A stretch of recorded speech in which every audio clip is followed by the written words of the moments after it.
Voilà, le cycle que je vais proposer pour la saison prochaine va concerner la mémoire.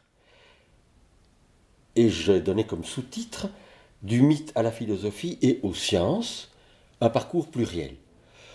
On voit immédiatement que ma méthode d'approche sera interdisciplinaire.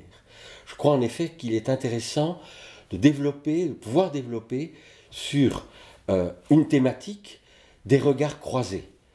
Je crois que quand on se déporte du centre de la discipline vers les frontières, là des questions nouvelles se développent, surgissent, et qu'on peut réinterroger à partir de ces frontières le cœur de la discipline. Ce sera ce parcours pluriel, ce cheminement multiple que je vais développer autour de cette thématique qui sera celui de la mémoire.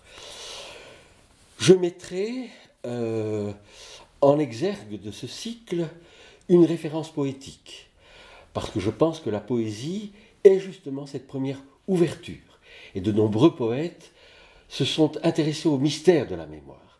Je parlerai un tout petit peu d'Apollinaire, la chanson du Mal-aimé, où il a ces très beaux vers « Mon beau navire, ô ma mémoire, avons-nous assez navigué ?»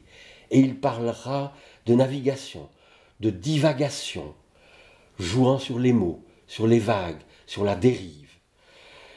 Cette référence à la poésie nous montre comment le poète peut chanter la destinée humaine, au fond, telle qu'elle se déroule entre le passé et l'avenir, entre cette temporalité de l'humain qui est toujours écartelée entre ce passé qui n'est plus, sauf dans la présence de son souvenir, et cet avenir qui n'est pas encore.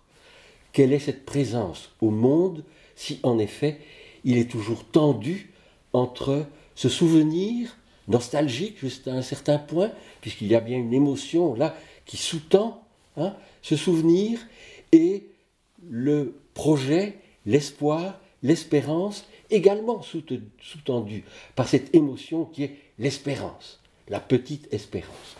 Au fond, cette référence-là à la poésie va déjà nous ouvrir à quelque chose de tout à fait fondamental. C'est bien du temps humain, tel qu'il se construit subjectivement entre passé et avenir, que nous avons affaire ici dans cet impératif du « souviens-toi ». Comment rendre compte de l'histoire de ces instants de présence au monde et à soi-même qui s'agrègent lentement pour donner figure, consistance, assurance, jusqu'à un certain point, à la permanence de notre identité, à la fois individuelle et collective. Pour approcher cette question, je vais proposer un certain nombre de conférences qui illustreront ce parcours pluriel.